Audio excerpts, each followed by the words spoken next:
Сегодня мы разбираем 5 самых интересных и популярных вопросов о юридическом статусе внебрачного ребенка в Турции.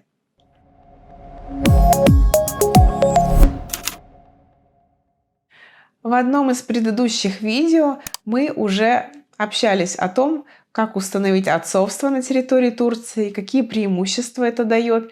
Если вы не смотрели, то я оставлю в описании ссылку на это видео для ознакомления. И сегодняшние вопросы будут как раз связаны с юридическим статусом внебрачного ребенка, родство которого с турецким гражданином уже установлено и который зарегистрирован в Турции официально. Первый вопрос. Чью фамилию получит внебрачный ребенок согласно турецкому законодательству после того, как отцовство будет установлено? После того, как ребенок внесен в регистр населения и официально зарегистрирован на территории Турции, он получает фамилию отца. Я напомню, что ребенок может быть официально зарегистрирован в Турции в 3 случаях. Первое, если отец добровольно зарегистрирует его и признает. Второе, если отцовство будет установлено в ходе судебного процесса. И третье, если отец и мать ребенка вступят в официальный брак. Вот в этих 3 случаях ребенок, соответственно, получает фамилию отца на территории Турции. Второй вопрос. Кому принадлежат права опеки над внебрачным ребенком? Права опеки над внебрачным ребенком принадлежат матери.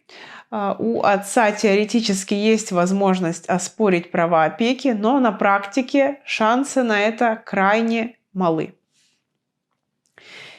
Может ли мать требовать от отца компенсацию морального ущерба? Да, может, в случае, если матери ребенка удастся доказать, что она была жертвой обмана, и отец ребенка обещал на ней жениться, обещал помогать, но в итоге пропал.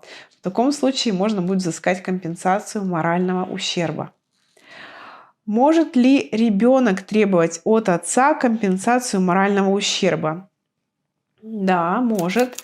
После завершения судебного процесса об установлении отцовства можно требовать компенсацию морального ущерба на имя ребенка, заявив, что отец не принимал участия в его воспитании, что он не оказывал должной любви и заботы, а также даже не хотел признавать его на территории Турции, будучи биологическим отцом. Все это основания для получения компенсации морального ущерба. Ребенок может подать этот иск как после наступления совершеннолетия, так можно это сделать будет и от лица его матери до наступления совершеннолетия. Есть ли разница между ребенком, рожденным в браке, и внебрачным ребенком с точки зрения прав на наследство и алименты? Турецкое законодательство никак не разделяет детей, рожденных в браке, и внебрачных детей.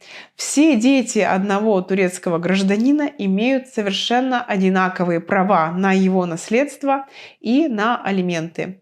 Алименты можно взыскать как в рамках процесса по установлению отцовства, так и если турецкий гражданин уже признал ребенка на территории Турции, можно требовать алименты в рамках отдельного судебного процесса. Я надеюсь, что это видео вам понравилось. Подписывайтесь на наш канал, чтобы не пропустить еще больше полезных и интересных видео. До встречи в следующих роликах.